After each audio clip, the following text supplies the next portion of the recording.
Thank you so much for inviting me. So honored to be with you. I've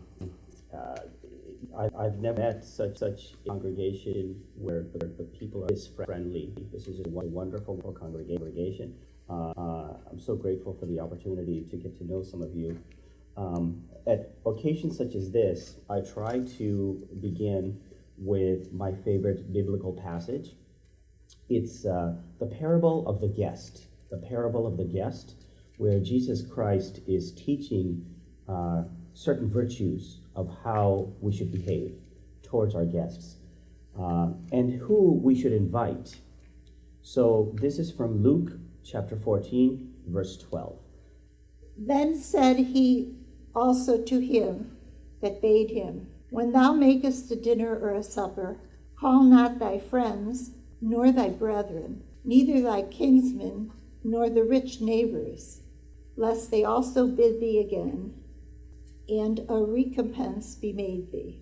So that verse, actually there's another verse right after that. So verse 12 says that when you invite somebody, don't invite the king, the rich people, the honored people, because if you invite them, then they will reciprocate in kind, and you'll break even. But rather invite, this is verse 13. But when thou makest a feast, call the poor, the maimed, and the lame, and the blind, and thou shalt be blessed, for they cannot recompense thee. For thou shalt be recompensed at the resurrection of the just. So that is such a beautiful, beautiful passage that teaches us that we should look out for the less fortunate among us. So invite the lame, the blind, the crippled, who cannot pay you back. And when you do that, when you have such an intention, you will get your reward in the kingdom of heaven. So I thought that was a beautiful, beautiful passage, because what type of a religion is it that we pray and we fast, and yet our neighbors go hungry? Or we are vile towards one another. We are disdainful in behavior. Or we abuse people, or we slander people, or backbite. So what I'd like to do is discuss certain aspects of the Islamic faith first, and then talk about certain commonalities, which is the handout, which we will use towards the end of the presentation. But let me ask you, when you hear the word Islam, what do you normally think of? Shoot it out. Terrorists. Right. Political science class, ISU, somewhere in the early 80s. My international political science professor, Dr. Jamal Nassar. Right. Know him? He's at ISU, I believe. I thought he went to California tonight. Oh, perhaps. Anyway, he told us about how, like, Israel, well, he's also Palestinian. Sure. How Israel is, Jerusalem is holy to three religions. Absolutely. And he talked about the Islamic. Sure. Muhammad supposedly went off on a horse and went up in the sky. That was actually, I believe it was him that gave the first. And then I had another ISU professor. Sure. Who I thought was a bias toward Islam. Sure. Because he asked if you were a person from outer space, Right. you would choose Islam. Anyway, and I read Islam, or do you follow Islam? No, I'm serious. Well, normally, when I say this to my students, ask them, what do you normally think of when you hear this particular term? They normally say terrorist and fundamentalist and violence, as if the image that comes to mind are scary people with beards, with AK-47s that are trying to harm us. And I was in New York when 9/11 happened, and I saw the buildings come down. We went to the School of International Public Affairs building on the 15th floor, and we were able to see the skyline change in front of us and how scared we were. And so this is very, very unfortunate, because the actions of 19 people have hijacked a faith that belongs to approximately 1.5 billion people. So, and I'll explain to you some of the basic concepts of Islam, and then we'll talk about some of the commonalities that all of us do share in all the faith traditions. Muhammad came from the same area as the other great Abrahamic teachers did. So he came from what is known as the Fertile Crescent. So Moses, Abraham came from, Mesopotamia or Babylonia. The Bible says that he came from the land of Ur, or Uruk in the Bible. And from Uruk, we get Iraq. And so Ishmael, Isaac, David, Solomon, Moses, Jesus Christ, they didn't come from Europe. They are not European. They're not. They came from the same area as Muhammad did. But the image that we have of Jesus Christ is one of us. But the image that we have of Muhammad is somehow different. So we perceive Middle Easterners as camel jockeys or vile language that we use to describe them. Towel head, turban head. But the Bible talks about how Jesus Christ rode a camel. The Bible talks about how he rode a donkey when he entered Jerusalem. But we respect him too much to describe him as somehow as a camel jockey. That's disrespectful. So if you study the authentic teachings of the great Abrahamic teachers, you come to a singular conclusion about the values and the virtues that they taught. Now, most people in this room are Caucasian, right? Most people. This was a conversation that I had with one of my students, and I was hesitant to actually share this conversation to an audience like this. But it's early in the morning, just to bring a little levity. This is what happened. This is exactly what happened. So I was trying to describe the fact that Islam, there's 57 different countries that comprise the Muslim world, the Muslim world. And some of those countries are in Caucasia, the Caucasus. The Caucasus are a mountain range. So what countries comprise the Caucasus? Chechnya, Azerbaijan, Armenia. Those areas are known as the Caucasus. And that's where the Caucasians come from. But what religion are the Caucasus? What religion are the Chechens and the people from Azerbaijan? They are Muslims. So the purest of the purest of the purest white people, the purest Caucasians are Muslims. So I explained this to one of my students, and he promptly asked, Dr. Nizamuddin, how white are they? How white are they? And I thought to myself, are they this white? Are they lily white? How white are they? And I was silent for about a half a minute. And I finally said, because I'm so sarcastic in my class, I said, they are so white, they have never had fried chicken. That's how white they are. You guys have had fried chicken, and you guys even like fried chicken. But the original Caucasians, who are the whitest of white, pure white people who are Muslims, they've never had fried chicken or watermelon. Okay? Just to make a point. So let's go over certain concepts that are unique to the Islamic tradition. Now, Abraham is the grandfather of the three monotheistic faiths, Judaism, Christianity, and Islam. Abraham had two wives. One was Hagar, and the other was Sarah. So Hagar had a son by the name of Ismail, right? So Abraham had Hagar, and from Hagar, Abraham had Ismail, and from Sarah had Isaac. So when Ishmael is 13 years old in the Bible, in Genesis, when Ishmael, the son of Abraham and Hagar, is 13 years old in the Bible, God promises a son to Abraham through Sarah. God promises a son to Abraham through Sarah. And what does Abraham say? He expresses concern for his current son, Ishmael. He says, what about my current son, God? What about my son, Ishmael? What will become of him? And what does Genesis say about Ishmael? Behold, this is the exact wording. Behold, I have heard thee. I have blessed Ishmael, and will make him into a great nation. I have heard thee, and I have blessed Ishmael, and will make him into a great nation. So if Ishmael and the descendants of Ishmael are the Arabs, and who ultimately become Muslims, if they are a blessed people, and God blesses the descendants of Ishmael two other occasions within the Bible.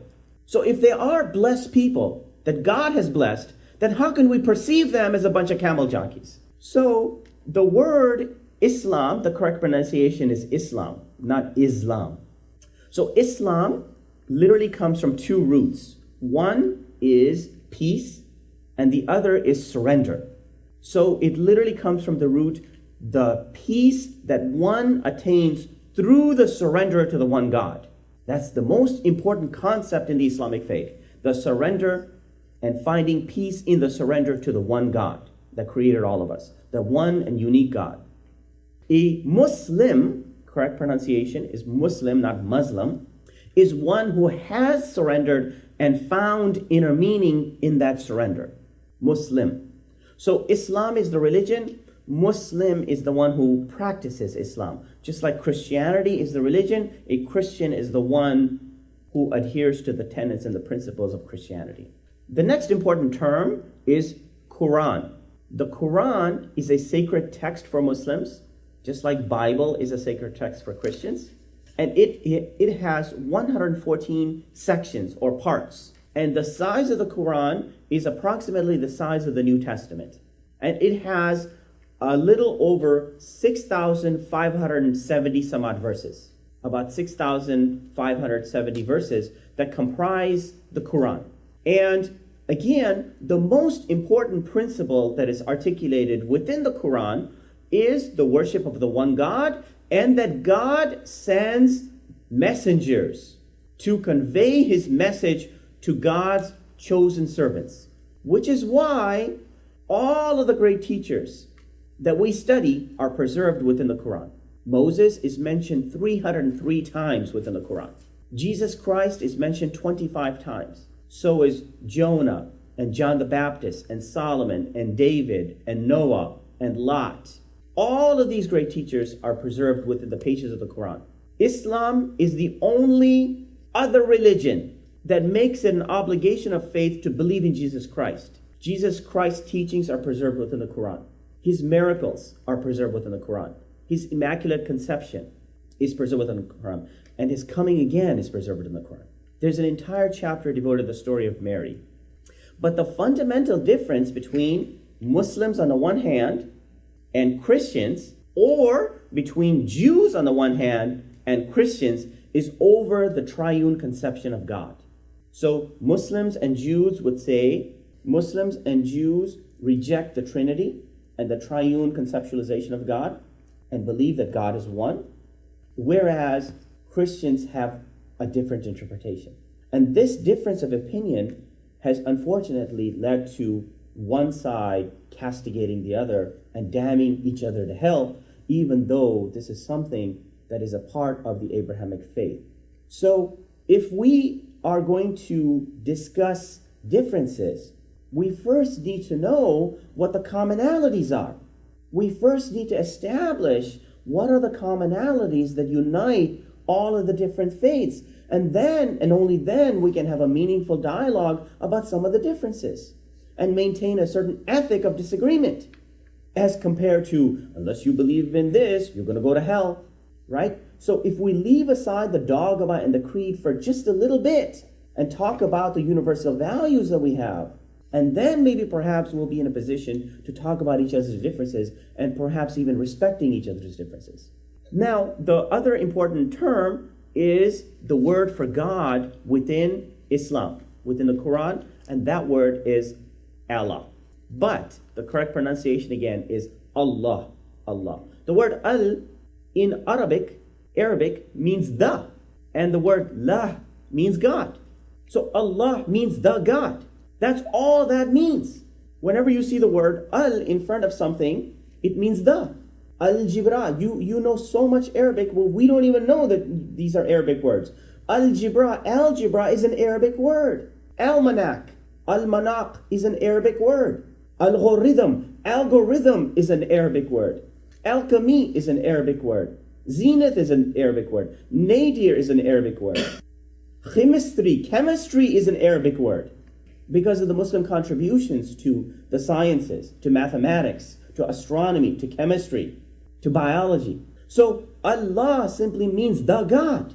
It's not an alien God. And to prove it, if you read in Mark chapter 15, verse 34, there is something that Jesus Christ says right before he says, "Why have you forsaken me?" In Mark 15, 34, within the glorious pages of the Bible, is preserved a certain dialogue between Jesus Christ and God. where right before the statement, why have you forsaken me, he says, My God. yeah, but what's the actual ancient Aramaic, ancient Hebrew? What's the word that he... Eli, Eli, why have you forsaken me? Eli, Eli, why have you forsaken me?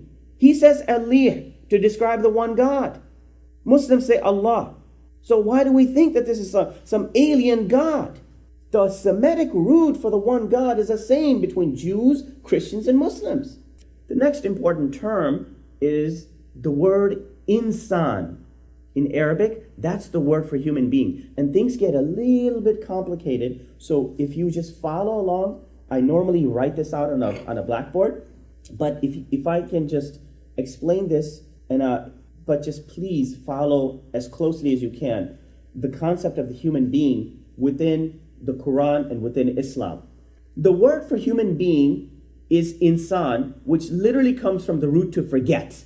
So human beings, by definition, are forgetful creatures. They forget. So sometimes when somebody does something nice to us, we say, oh, thank you.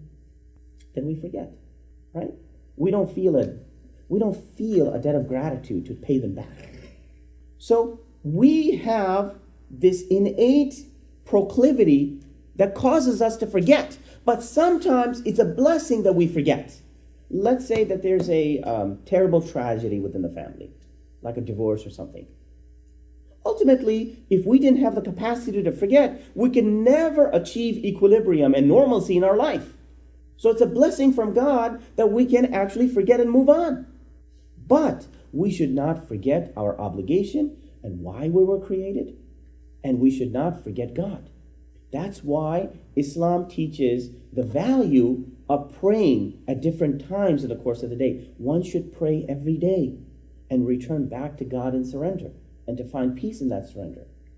So this is where things get a little bit complicated, but it's so sensible.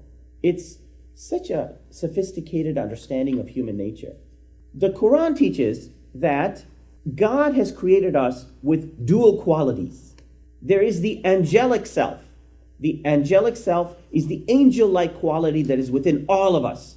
This is a side that causes us to do good, to be nice and to be benevolent, to be merciful, to be generous, to be kind even to animals, to be kind to each other. This is the side that is the godlike side within us as human beings. But at the same time, we have in every one of us, in all of us, the antithesis of the angelic side, which is there's perfect.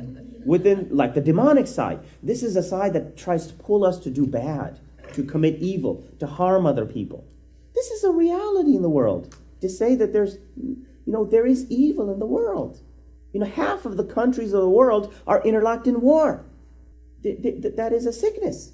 So there's the angelic side as well as the satanic or demonic side that is within us. There is the constructive side as well as a destructive side. There is the God-like side that aspires to be like Moses or Jesus or Abraham. Those prototypes that perfected the human self. As well as an animalistic side. We have an animalistic side. If we have not drunk water in 5, 6, 7, 8, 10 days, then we will behave like an animal. We will drink from a toilet bowl. We think that we won't, but we will. So that is the animalistic side that is coming out. We have a charitable side that wants to give, that wants to spend on other people. But at the same time, we have an avaricious side, a side of avarice and greed. Don't you see the avaricious side in Wall Street? The top 400 richest people in the world have more wealth than the bottom 2.4 billion people combined. The top 400 richest people in the world, the billionaires, the plutocrats, have more wealth than the bottom 2.4 billion people combined. So there is this avaricious side. So let's continue with this discussion. So these are the good qualities that we have, and these are the bad qualities that we have. And the goal of religion is try to accentuate these qualities and to curb and to place parameters around these qualities. That's why the word religion, religio, in Latin comes from the root to tie or to bind.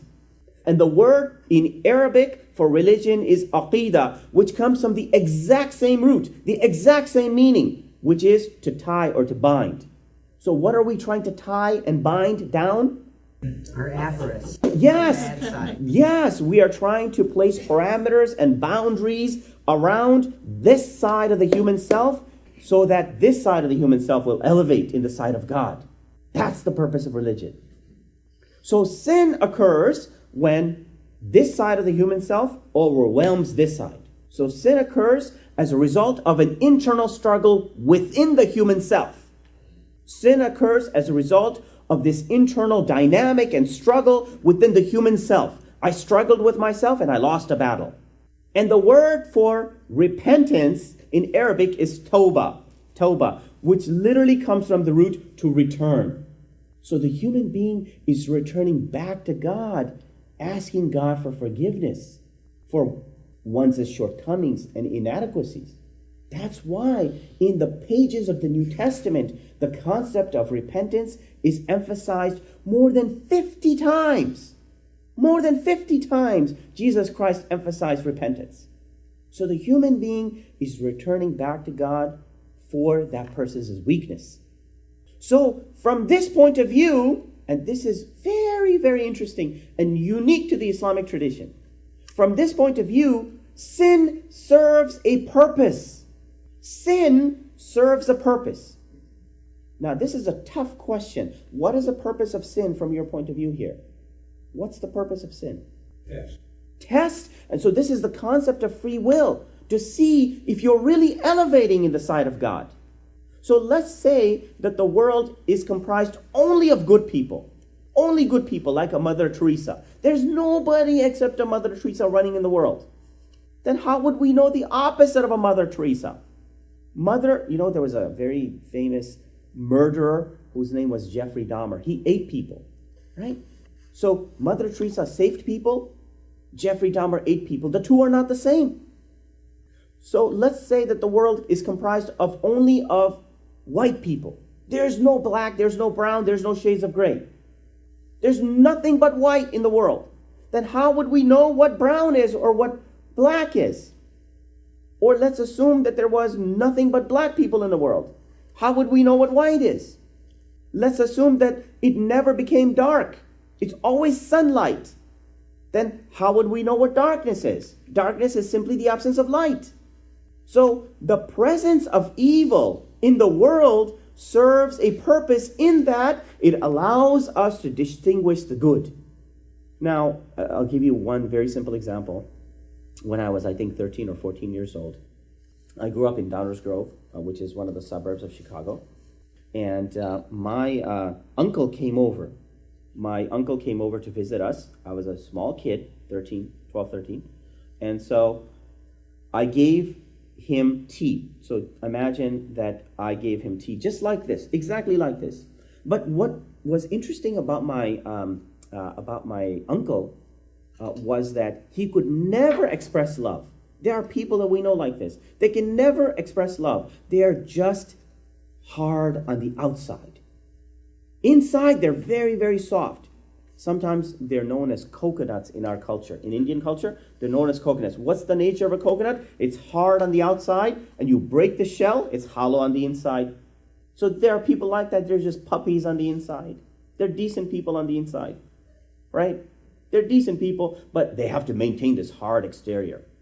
So this person, my uncle, was exactly like that. He could never express love. So my parents are sitting there. Other members of the family are there. I simply gave a good gesture of giving tea to him. But evidently it was much higher than what he wanted. So he, instead of saying thank you, he said, lower it. How can I reach it? So when he left our house, my dad said something very interesting. He said, the world needs such people. The world needs such people because only when we have the presence of such people can we appreciate those people that are mild-mannered.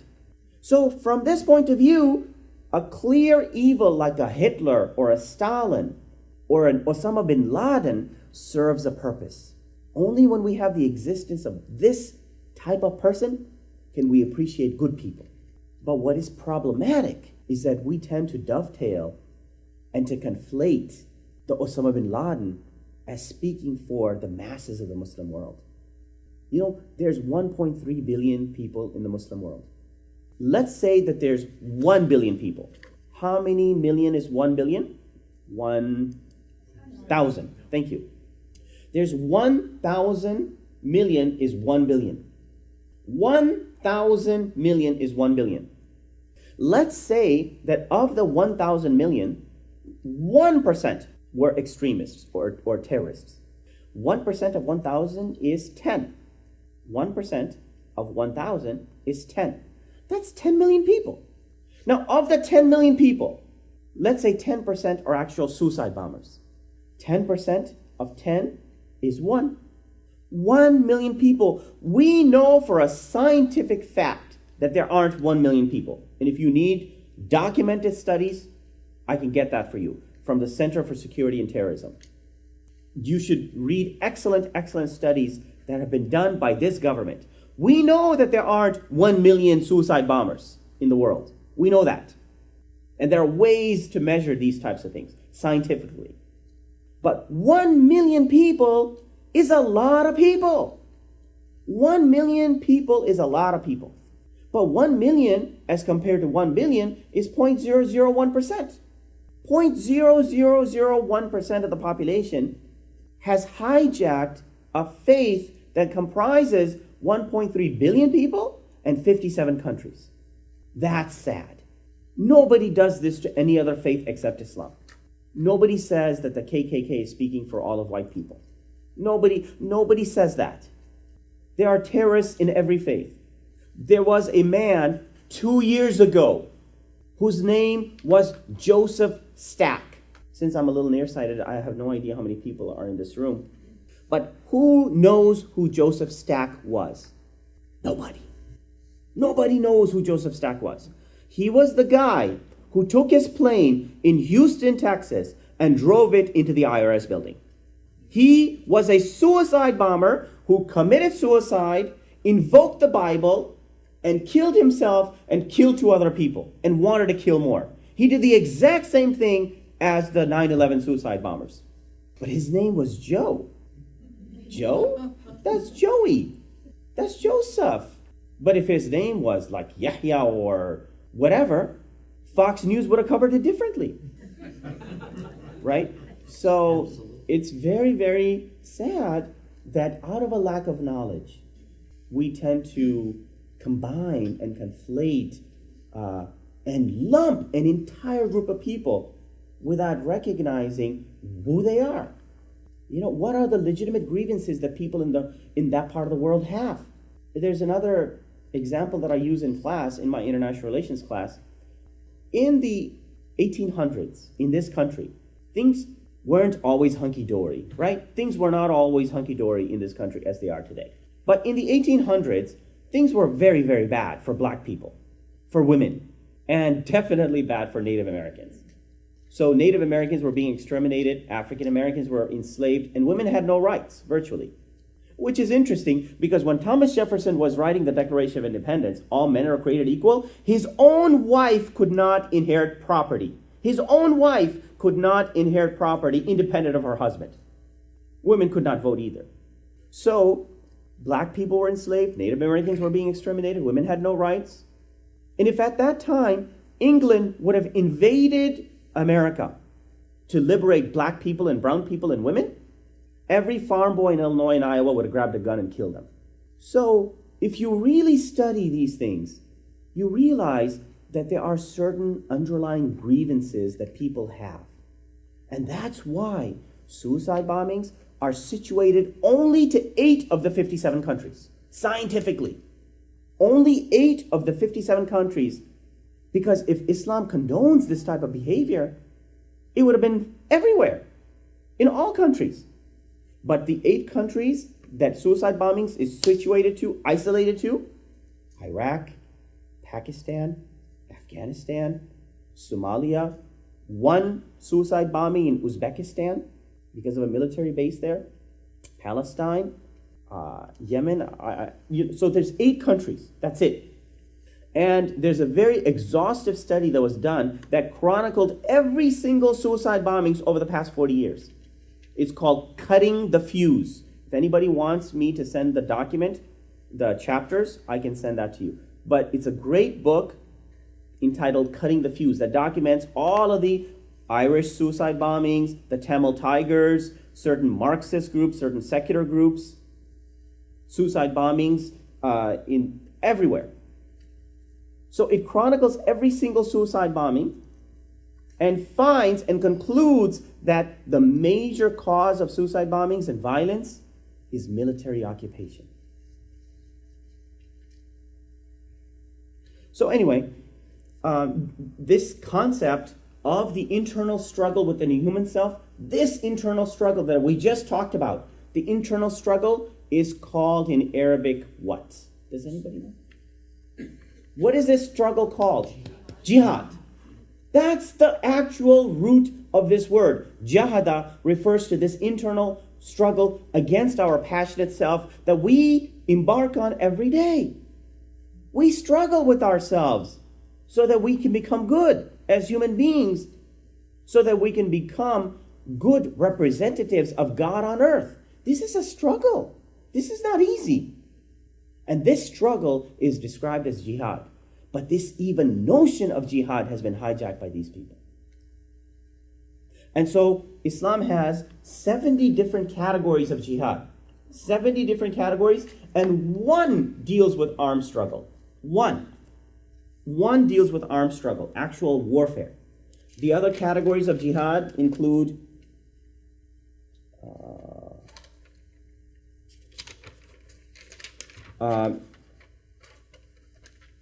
doing good when it is difficult to do good. Being righteous on earth when everybody else is not. That requires struggle.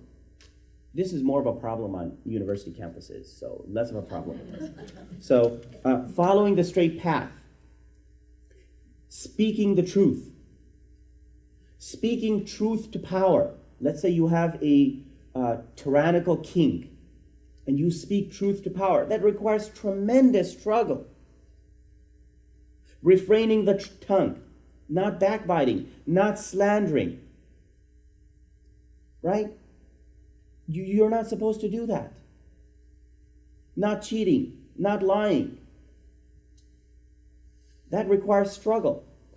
The pursuit of knowledge. Defending non-Muslim allies. Public morality, maintaining public morality, enjoining people to good, forbidding people from bad things that may harm them. Public morality. So all of these are categories of jihad. One deals with armed struggle. But the biggest category of jihad in the Islamic tradition, in the Quran, is this internal struggle. Now, here's something very, very, very interesting. There was a man by the name of Keith Ellison, who's a representative from Minnesota, a congressman. About 6, 7, 8 years ago, he became a congressman, a Muslim congressman. He's African American and a Muslim congressman. So there was a controversy about his oath ceremony. Does anybody remember that oath ceremony? Yeah, somebody want to? Yeah. What happened? You want to use the Quran. And the Bible. He said, this is the Bible and this is the Quran, and I will take an oath on both the Bible and the Quran. You should Google this or YouTube this as to how Fox News covered for days upon days. So what does he ultimately do? What does he do? He goes to the Library of Congress and gets Thomas Jefferson's copy of the Quran, in which he made detailed notes. He had the utmost respect for the Quran.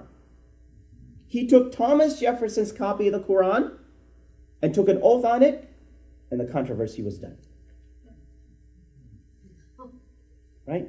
So our fathers, the founding fathers of this country, had the utmost respect for Islam.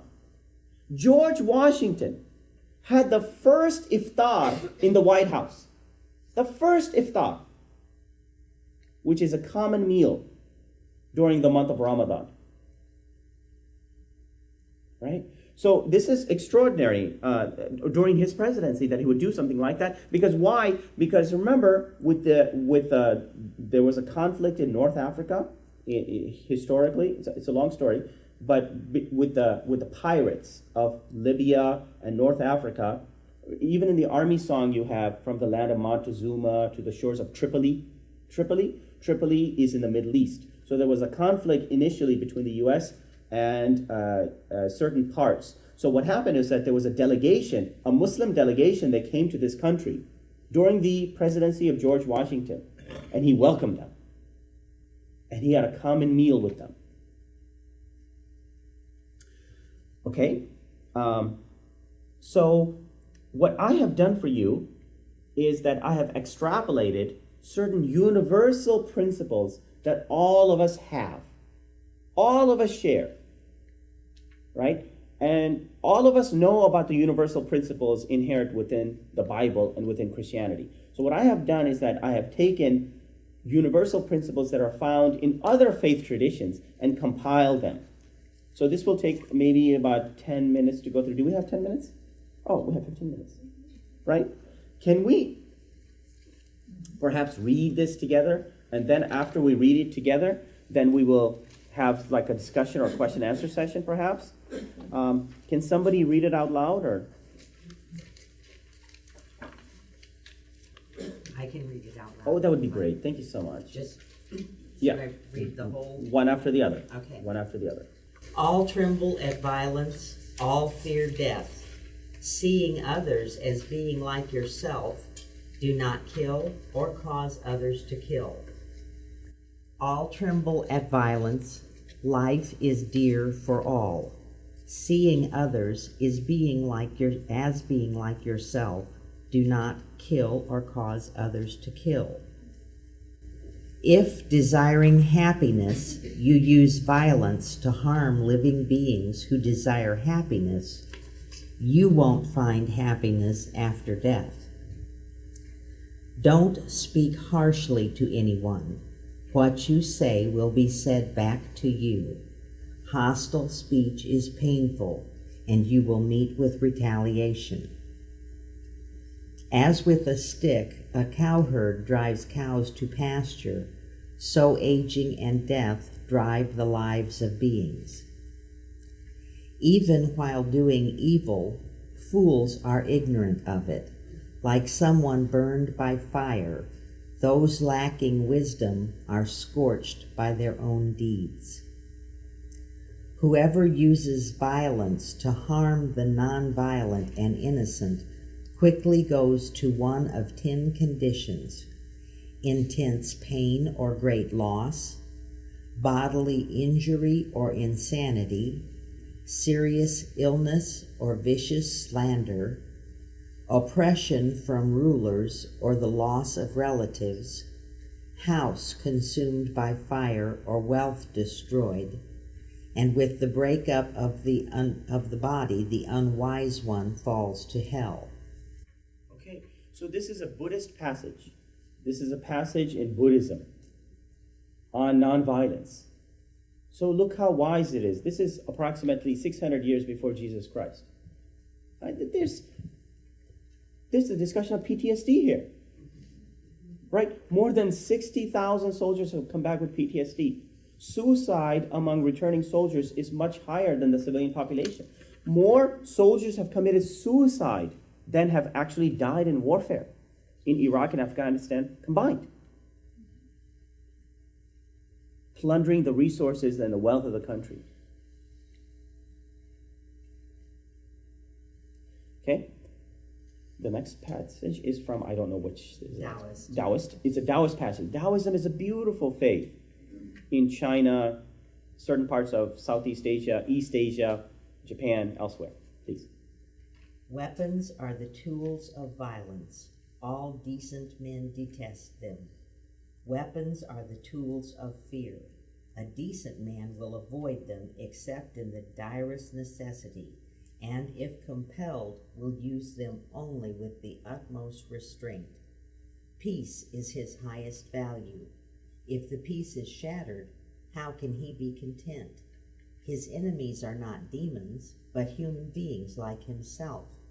He doesn't wish them personal harm, nor does he rejoice in victory. How could he rejoice in victory and delight in the slaughter of men? He enters a battle bravely, with sorrow and with great compassion, as if he were attending a funeral. Wow. Okay. The next passage is from Islam. the Quran. Okay, please. Now, this is a passage that is a beautiful passage in the Quran. And look how much the terrorists have hijacked this faith. Please. Believers, be upstanding for God as witnesses for justice, and do not let the hatred of some people hurt you so much that you are not fair. Be fair, that is akin to conscious. Please. And be conscious of God, for God is aware of what you do. If anyone killed a person other than for murder or corruption on earth, it would be as if he killed all of humanity. And if anyone saved a life, it would be as if he saved the lives of all humanity. If you kill one innocent person, it is as if you've killed all of humanity. And if you save one innocent life, it is as if you have saved all of humanity. Okay? On filial piety, Okay. Filial piety deals with how we should treat parents. Our obligation to our parents who took care of us. So we have two boys, one is 10, the other is 5. If you know that small children are completely helpless. I remember when my son was like 2 months old and the cap during winter would cover his eyes like this. He had no coordination to lift it. It was I or my wife that would actually feeding them, taking care of them. Come on, this is something that our parents did for us. And how do we reciprocate in kind? And what does our noble tradition have to say about our responsibility to our parents? Okay, please. the Buddhist text is, Okay. if there were a person who carries his father on his left shoulder and his mother on his right shoulder until his bones were ground to powder by their weight as they bore through to the marrow, and if that person were to circumambulate Mount Sumera for 100,000 kalpas until the blood that flowed out covered his ankles, that person would still not have repaid the deep kindness of his parents. Disciples of the Buddha, if you wish to repay your parents' kindness, write out this sutra on their behalf. Recite this sutra on their behalf. Repent of transgressions and offenses on their behalf. For the sake of your parents, make offerings to the triple gem. For the sake of your parents, hold the precept of pure eating. For the sake of your parents, practice giving and cultivate blessings. If you are able to do these things, you are being a filial child. If you do not do these things, you are a person destined for the hells. Responsibility to parents. Okay, next one. The Quran. Okay. God has entrusted man with the care of his parents. His mother bore him sapped and weakened, and his weaning takes 2 years. So be grateful to me and to your parents. The journey is to me. If the two of them strike to have you associate what you have no knowledge of with me, then do not obey them, but keep company with them courteously in this world, and follow the path of those who turn to me. Then it is to me that you will return, and I will inform you of what you have been doing. So if our parents tell us to rape somebody or to kill somebody, we should disobey them. But otherwise, we have to be filial. But definitely not relegate them in a nursing home. Please. A saying of the Prophet Muhammad, O Messenger of God, Who is the person who has the greatest right on me with regards to kindness and attention? He replied, Your mother. Then who? He replied, Your mother. Then who? He replied, Your mother. Then who? He replied, Your father. Okay, next one. Confucian. Okay. When your father is alive, observe his intentions. When he is deceased, model yourself on the memory of his behavior. If in 3 years after his death you have not deviated from your father's ways, then you may be considered a filial child. Next one. And the Tao Te Ching, Please. eliminate the sage and forget wisdom.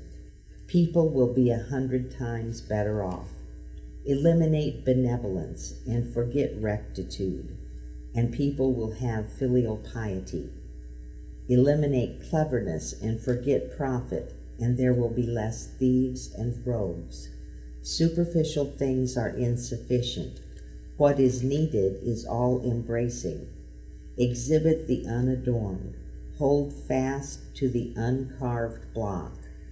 Avoid the thought of self and eliminate selfish desires. Right? So this is a very complicated passage, but I'll just explain it to you in like less than a minute. This is the idea of the uncarved block in Taoism. So there was a certain innocence that we had as children that we have lost. So if you were to stack $1 million in bills, and then put a tic tac next to that $1 million, my son invariably will grab the tic tac. Yes. Right? So one of my son's favorite activity is playing with trains. He loves playing with trains, but he has no desire to own Amtrak. He's not dealing in stock options. He's not chasing after money. Right? So what does Jesus Christ say? That you must be like children. So there's a certain innocence that we had that we have lost. That pure essence within. That's what we should try to cultivate. Okay? On friendship, the Dhammapada says, if while on your way you meet no one your equal or better, steadily continue on your way alone. There is no fellowship with fools. Now, that's interesting. It doesn't say that you shouldn't, you should be kind, you should be benevolent, but don't befriend them. Don't be intimate with them unless they elevate you. Please. The Analects. Which is a Confucian text, please. Feel kindly toward everyone, but be intimate only with the virtuous. See? So, hey, how you doing? Hey, sweetie, what's up? What's going on? How are you? But be intimate with those people that can elevate you. Because friends shape us so much. And good friends are a tremendous blessing from God. Please. The Tao Te Ching. Can you coax your mind from its wandering and keep to the original oneness? Can you let your body become supple as a newborn child? Can you cleanse your inner vision until you see nothing but the light? Can you love people and lead them without imposing your will? Can you deal with the most vital matters by letting events run their course? Can you step back from your own mind and thus understand all things, giving birth and nourishing, having without possessing, acting with no expectations, leading and not trying to control? This is the supreme virtue. Thus ordinary men hate solitude, but the Master makes use of it, embracing his aloneness, realizing he is one with the whole universe. Isn't that what we learned today in today's talk? Right? So, next. The Prophet Muhammad said, the likeness of a bad friend is as the likeness of a blacksmith. Either specks of fire will hit you, or your clothes will smell of smoke. And the likeness of a good friend is as the likeness of a perfume maker. Either specks of perfume will hit you, or your clothes will smell of perfume. So what is a blacksmith? Blacksmith takes a hammer and shapes metal. But what happens is that it sprays, the fire sprays, the sparks. So if you hang out with bad friends, either specks of fire will hit you or your clothes will smell of smoke. But if you hang around good people, that is the likeness of a perfume maker. Either specks of perfume will hit you or your clothes will smell of perfume. And then the last page. The Dhammapada says, good is restraint in deed. Good is restraint in speech. Good is restraint in mind. Good is restraint in everything. The great learning, Which is a Confucian text. what Right. is meant by the regulation of one's family depends on the cultivation of his person. Is this, men are partial where they feel affection and love, partial where they despise and dislike, partial where they stand in awe and reverence, partial where they feel sorrow and compassion, partial where they are arrogant and rude. Thus it is that there are few men in the world who love and at the same time know the bad qualities of the object of their love, or who hate and yet know the excellence of the object of their hatred. So Confucius is teaching us, again, this is about 560 years before Jesus Christ. So he teaches us that when we love, we are so partial to the object of our love, whether it be a person or a country, that we cannot see the bad qualities of the object of our love. And when we hate somebody, whether it be whoever, we hate them so much that we cannot see the excellence in the object of our hatred. Such a beautiful, beautiful passage of moderation. Please. The Quran, the Muslims and the Jews and the Sabians and the Christians, any who believe in God and the last day and do good will not be in fear, and they will not grieve. So, see how ecumenical this passage is. The Muslims, the Jews, the Christians, the Sabians. The Sabians are those people who believe in John the Baptist, right? They still exist in certain parts of the world. And any who believes in God, this is the requirement for salvation. Any who believes in God in the last day. But that's not enough. And is righteous on earth and does good to each other, that person will not fear, nor shall that person grieve. Please. Do not tie your hand to your neck when it comes to charity, nor stretch without any restraint in giving, lest you should become blameworthy and left destitute. So when you give, don't be moderate in giving. Don't tie your hand to your neck like this so that you are not charitable. Don't give everything away to the point where your family is left destitute. Beautiful passage, okay? Tao Te Ching, in harmony with the Tao, the sky is clear and spacious, the earth is solid and full. All creatures flourish together, content with the way they are, endlessly repeating themselves, endlessly renewed. When man interferes with the Tao, the sky becomes filthy, the earth becomes depleted, the equilibrium crumbles, and creatures become extinct. The master views the parts with compassion because he understands the whole. His constant practice is humility. He doesn't glitter like a jewel, but lets himself be shaped by the Tao, as rugged and common as a stone. And this is also something that we learned this morning as well. So, these are beautiful, beautiful teachings that we can learn from and rally around and talk about. So, I'm so sorry I took a little bit extra time, but we still have some time for questions, right? Or can we do that? Yeah, Or? we can do that. We're running a little bit late, but let's take a few questions if you. Sure, please. So with terrorists, Right? they practice believing in God. Yes, of course. They read the Quran. Right. Then is there a part that they interpret differently? Yes, very good. Thank you so much for asking. If anybody's interested, I can get you those verses that they are interpreting in certain ways. Just like, for instance, if there was a Chinese military on the streets of Springfield, or there was a Russian tanks on the streets of Springfield, where all you see are foreign soldiers on our land, right?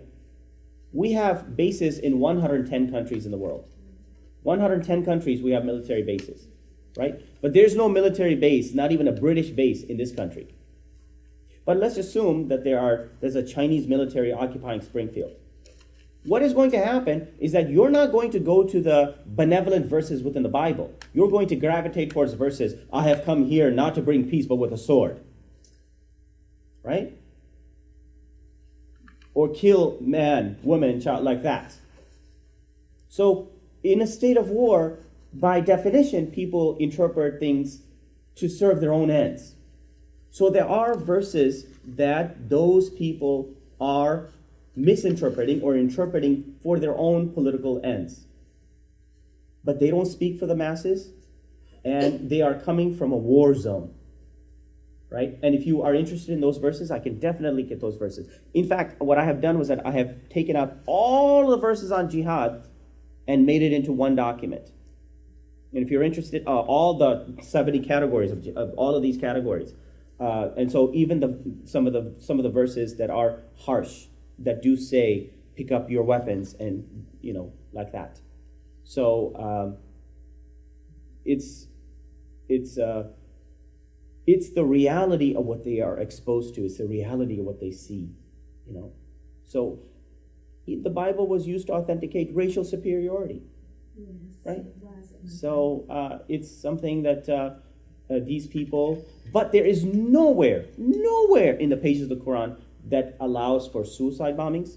Absolutely not. In fact, it clearly condemns it. And there's nowhere that allows for the targeting of civilians. But if you really want to know why they are interpreting or how they're interpreting, I'd have to come back and explain it to you, really. But I'll give you one segment of an answer, one part of an answer. And there is a text that says, at-darurat tubehu al-mahzurat in Arabic. And that means in times of necessity, the forbidden becomes lawful. And this is a part of Jewish law too. If you've studied ever Jewish law, if you are driven by hunger, then even pork becomes lawful because you have to survive. So from the point of view of these people, what they're doing is that clearly the verses do not allow for targeting of civilians. But the other side has nuclear weapons and F-16s, F-18s, B-1 bombers and ballistic missiles and cruise missiles. And we have AK-47s and Palestinians have stones. Then by definition, we have to resort to unconventional means. This is known in the military as asymmetrical war. Asymmetrical war. We have to resort to the forbidden tactics that are clearly forbidden because in times of necessity, the forbidden becomes lawful. So they're getting around this particular principle in a circuitous way. Okay. But if you really want a good answer, it requires, I spent almost a week just discussing this answer. So it takes time. So unfortunately, this type of stuff doesn't lend itself to a soundbite. It doesn't. Unfortunately, we've become a culture of sound bites, and these things have to be explained in a certain way. I know that former Massachusetts Senator Scott Brown actually won the Senate seat on the following platform. What did he say? I'm Scott Brown, I'm from Rentham, and I drive a truck. I'm Scott Brown, I'm from Rentham, and I drive a truck. That was his platform, a soundbite that anybody can relate to. I can't imagine Thomas Jefferson saying, Thomas Jefferson, you can call me TJ, I'm from Virginia, and I love chewing tobacco. Or something like that, right? I just don't. So it's or my name's Abraham Lincoln, babe. You can call me Abe. I'm from Springfield or whatever. So these things don't lend it them. So very, very unfortunately, we are become a culture of easy sound bites. Hope, change, whatever that sound bite happens to be. We have another question. Please, Yes. Okay, I have a comment and then a question. by all means. Yes, I do agree with you that all of us need to assess ourselves before Sure. we point the finger, and that's exactly what I did. I saw a Facebook friend posted a comment that had to come up on my Facebook as well. He thought there was a discussion whether or not President Obama Right. was Muslim or not. Sure. And what motivated me to post back was the fact that it was scary that one of her Facebook friends said, well, his dad was Muslim, that means he's evil. I And see. I just said, and I got on there and I basically said, well, we have evilness too within Christianity. I gave the example of the homophobic church in Kansas. I think it's Kansas that Sure. goes out and I know. does their demonstration at the poor families' funerals of their loved ones, the veterans that come back in a casket. That's right. The And- Jonesboro and, Baptist Church. And I said, we have evilness too. And I basically stated, well, my grandmother, some people might get upset over his dad, like being a deadbeat, as far as being a dad, but that doesn't, being Muslim doesn't necessarily equal evil. It does not. Right. But then my question is, how, on an organized level, are you aware of, like, fellow Muslims like yourself who have a peaceful mindset and Sure. heart? Sure. Is on an organized level, is there something going on to reach out to the jihadis? You have no idea how much. You have no clue how much. You have no idea. And all I can tell you is that when 9/11 happened, every major Muslim organization in the world, the biggest organization in Indonesia, in Egypt, elsewhere, completely condemned them and reached out to them. But that is not what makes the news. You have to understand that. That is not newsworthy. And the example that I give to my students is, let's say you're driving on Highway 55. How many thousands and thousands and thousands of cars go on Highway 55 every day? Tens of thousands, right? Every day. But you don't notice the thousands of cars that go by normally. You notice the accident on the side of the road. So it's a part of human nature that you're going to gravitate towards the building that burned or the suicide. There's Muslims and Christians and Jews that intermarry all the time. I know personally of families. So you have no idea how much. Because let's face it, these people have done more harm to Islam than anybody else. These terrorists, Osama bin Laden, have done more harm than anybody else. They have more Muslim blood on their hands than anybody else. So, definitely the media doesn't help in promulgating these types of things or giving opportunity to people. Simple opportunity to people. And definitely that's not what makes even in small newspapers like the SGR. Yes, I think there's another question. Yes, sir. I just wanted to come from a little different angle because Please. what I'm sort of flavor I'm starting to get is that the Western world represents good and the Islamic world represents evil right now. Right. And that's all relative. And as a political science professor, you can relate, I'm sure, to Hegel's theory of thesis, antithesis, synthesis. That's right. Yeah. And some of the things you've also acknowledged are groups been acknowledging is there is something to say about this Western culture. And the media's influence, money's influence, you mentioned 400 people, Mm-hmm. and the wealth that they have, the influence that they have. There are considerations to be taken in regards to our lifestyle and what we're doing possibly to the environment. Right. So there could be some relevance. And I'm not condoning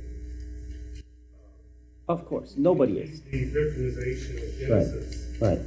That is, but it may take that Sure. to get us to awaken Sure. possibly Right. having taken the wrong turn somewhere, Right.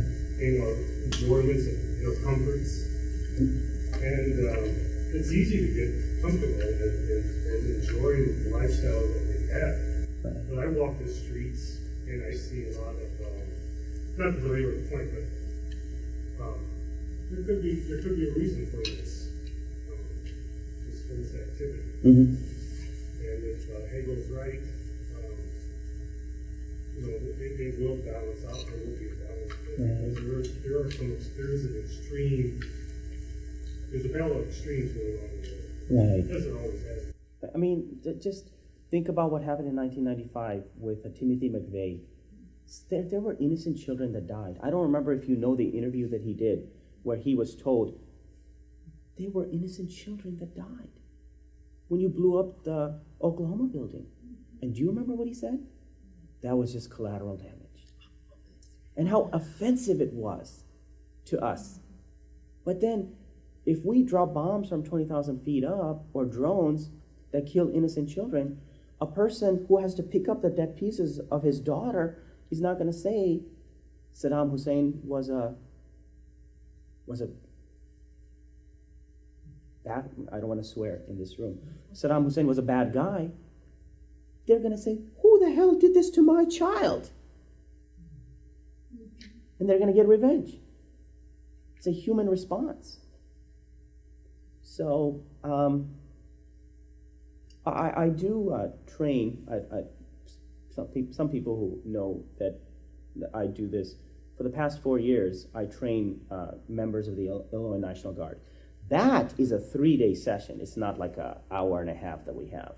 That's a long 3-day session. So before they're deployed, they have to take this course called Infrastructure 101. They're the ones responsible for building things. They're the ones responsible for the wells and the dams and the bridges and the roads. So they have civilian duties that we train, that I train, and other people at the university train. And they're doing this with all over the country with various universities.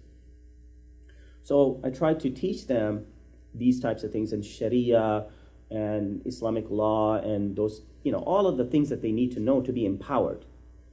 And one of the ways, no, I can't deal with this now. Some other time.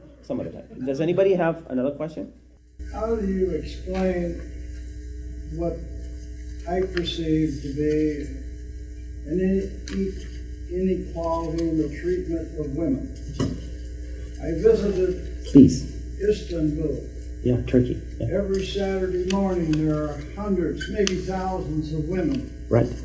that are marching, asking for equal rights Sure. for women's suffrage. Certainly. How do you explain it? Women, if you read again, there's an entire chapter devoted to the rights of women. And again, this has to do with lack of knowledge. There have been 5 female heads of state in the Muslim world over the past 25 years. 5 female presidents or prime ministers, heads of state in the Muslim world. We have not elected a single female president yet, but there has been 5. One is Tansu Çiller in the 1990s in Turkey. She was president of the country. Hasina Wajid and Khalida Zia in Bangladesh. Bangladesh is a Muslim country. Benazir Bhutto in Pakistan. And President Megawati in Indonesia, the largest Muslim country. But notice these countries, Bangladesh, Pakistan, Turkey, Indonesia, are not Arab countries. Most Muslims are not Arabs. This is a tremendous fallacy. It's completely fatuous to suggest that Muslims are Arabs. Only 20% of the Muslim world are Arabs. The other 80% are not. So the biggest Muslim countries are Indonesia, India, Pakistan, Bangladesh. So none of these countries are Arab countries. And in fact, in the Arab world, there are sizable non-Muslim populations. Like there's a Christian population in Lebanon, and in Egypt, there are Coptic Christians. So these countries are Muslim countries, but not Arab countries. So we don't notice that. What we do notice is the veil and the hijab and the treatment of women in Afghanistan and elsewhere. So the fact is, Muslim men are also trying to struggle for their right to vote in Muslim countries, like Saudi Arabia. Saudi Arabia, there's no vote. There's no freedom of election in much of the Arab world, in Kuwait or Bahrain or Morocco or Yemen or Lebanon. Well, Lebanon less so. But many countries like this, there is no freedom to vote. So it's not just women that are struggling, but rather these are political struggles that are taking place on a daily basis. And it's also the men that are trying to get rights for themselves. You know, an entire dictatorship fell in Egypt. Hosni Mubarak, the leader of Egypt, who governed for 30 years, his entire regime fell. His entire regime fell because people took to the streets and demanded rights. Men demanded rights, women demanded rights. And guess what happened? Not one American soldier died. American soldier. Not one American casualty. But that doesn't explain the seeming servitude within the individual family and the individual unit of the... Maybe I'm misinformed. No, see, a lot of these things are definitely cultural. And again, for instance, there's something called female circumcision that was practiced by the Africans well before Christianity. So in Africa, they practiced female circumcision. Christianity said no to it. They didn't change. Islam came into Africa, completely condemned. You shouldn't do this. Mutilation. They didn't listen. In China, there was foot binding that used to take place from the Tang Dynasty up until 1919 in China. There's nothing in Christianity or Islam that talks about females. This is a cultural practice.